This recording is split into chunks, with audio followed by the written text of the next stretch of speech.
Covid वबा के 1 साल गुजरने के बाद जब कराची जाने का इत्तेफाक हुआ तो इस बार दिल किया कि हैदराबाद का भी एक चक्कर लगा लिया जाए। मैंने अब तक हैदराबाद पूरी तरह से नहीं देखा है, या तो सिंध के किसी और शहर से आते हुए या कहीं जाते हुए कुछ वक्त गुजारा है। लेकिन इस साल फरवरी में मैंने सोचा कि इतने तारीखी शहर को इस बार मुकम्मल वक्त देना ही चाहिए। मैं हूँ सहर बलोच और आप सुन रहे हैं BBC उर्दू की पॉडकास्ट। तो एक सुबह मैं और एक दोस्त हैदराबाद के लिए निकल पड़े। सूबा सिंध के शहर कराची से हैदराबाद के रास्ते में कमोबेश 1.5 से 2 घंटे लग जाते हैं। अगर रश हो जाए तो इससे ज़्यादा वक्त भी लग सकता है। इस दौरान मेरी दोस्त ने बताया कि हैदराबाद में बाकी जगह तो देख लेंगे, लेकिन एक ख़ास घर है जहां वो मुझे ले जाना चाहती है। इस जगह का नाम उसने मुखी हाउस बताया। सुनकर लगा कि शायद ये कोई सरकारी रिहाइशगाह होगी जिसे रंगो रोगन करके लोगों के लिए खोला जा रहा है। लेकिन मुखी हाउस की कहानी इससे कहीं ज़्यादा मुनफरिद और दिलचस्प है। हैदराबाद की तंग गलियों से होती हुई हमारी गाड़ी पक्का किला रोड पर मुखी हाउस के सामने आकर रुकी। ये घर बाकी घरों की तरह नहीं बना।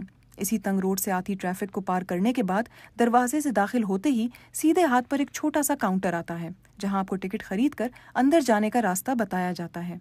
वहीं से ऊपर की तरफ जाने के लिए सीढ़ियां आती हैं और इन सीढ़ियों पर चढ़ते ही मुखी हाउस की बुलंद दुबाला इमारत पर नजर पड़ती है। मैंने इस घर और इसकी कहानी के लिए मुनफरिद का लफ्ज़ इसलिए इस्तेमाल किया क्योंकि दरवाजे से अंदर कदम रखते ही बाहर से ट्रैफिक का शोर, गाड़ियों का हॉर्न, लोगों की आवाज़ें नहीं सुनाई देती। और इस शोर शराबे के बीचों बीच होने के बावजूद ऐसा महसूस होता है जैसे आप किसी पुरसुकून मकाम पर पहुंच चुके हैं। उस वक्त इस महल नुमा घर का सिर्फ ग्राउंड फ्लोर खुला हुआ था। इमारत के अंदर दाखिल होते ही सीधे हाथ पर बालाई मंजिल के लिए सीढ़ियों का रास्ता जाता है, जिस पर सुर्ख रंग का कारपेट लगा हुआ है।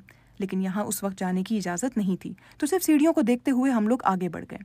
सामने एक और दरवाजे से अंदर दाखिल होने का रास्ता आया। अब इस घर को म्यूजियम का दर्जा तो मिल चुका है, इसलिए अंदर दाखिल होते ही कमरे के बीच और दीवारों के साथ कई मेज़ें लगी हुई थीं। इसमें हैदराबाद की तारीख और यहाँ से जुड़े सियासी व समाजी शख्सियात के बारे में काफ़ी मालूमात यकजा की गई थी। लेकिन हमें बताया गया कि ये जगह अब भी इब्तिदाई मराहिल से गुजर रही है। लेकिन मुखी हाउस की अपनी तारीख क्या है और ये किसने और क्यों बनवाया था, ये जानने के लिए मैंने इंटरनेट छानने के साथ साथ मुखी ख़ानदान के अफराद को भी ढूंढना शुरू किया।